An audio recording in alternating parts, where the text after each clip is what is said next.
ராமேஸ்வரம் அடுத்த தங்கச்சி மடத்தில் காத்திருப்பு போராட்டத்தில் ஈடுபட்டு வரும் மீனவர்களை தமிழக ஆளுநர் RN ரவி சந்தித்து குறைகளை கேட்டறிந்தார். இதுகுறித்த கூடுதல் விவரங்களை செய்தியாளர் பிரபுராவ் வழங்க கேட்கலாம். பிரபுராவ், வணக்கம். மேலும் விவரங்களை சொல்லுங்க.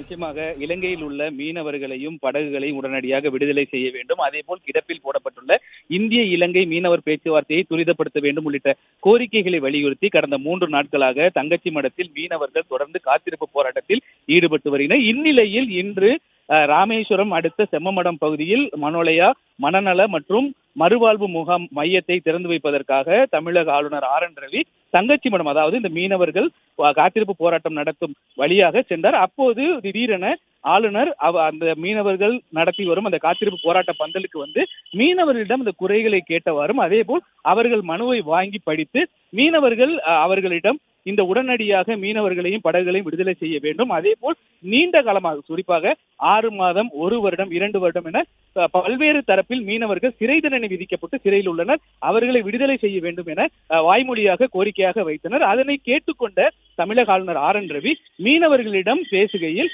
இந்த மீனவர் பிரச்சனையை பொறுத்தளவு மத்திய மாநில அரசுகள் சேர்ந்து இணைந்து இந்த மீனவர் பிரச்சனைக்கு தீர்வு காண வேண்டும். இருப்பினும் இந்த மீனவர் பிரச்சனை தொடர்பாக நிரந்தர தீர்வு காண்பதற்கான நடவடிக்கையை தான் முன்னெடுப்பதாகவும் மீனவர்கள் பிரச்சனையை உடனடியாக அரசுக்கு கொண்டு போய் சேர்ப்பதாகவும் வாக்குறுதி அளித்தார். அது மட்டுமல்லாமல் இந்த படகை இழந்த மீனவர்கள், அதே போல் சிறை தண்டனை விதிக்கப்பட்டு சிறையில் இருக்கக்கூடிய மீனவரின் குடும்பத்தினரை ஆளுநர் RN ரவி நேரடியாக சந்தித்து அவர்களிடமும் குறைகளை கேட்டறிந்தார். ஒரு சிறுவன் கண்ணீருடன் தனது அப்பா சிறையில் இருப்பதாகவும் அவரை உடனடியாக மீட்டு தருமாறும் கோரிக்கை வைத்தார். அவருக்கும் ஆறுதல் கூறிவிட்டு தற்போது ராமேஸ்வரம் அடுத்த செம்மமடத்தில் நடைபெறும் அந்த சிறப்பு விழா நிகழ்ச்சிக்கு ஆளுநர் RN ரவி அவர்கள் சென்று கொண்டிருக்கிறார்.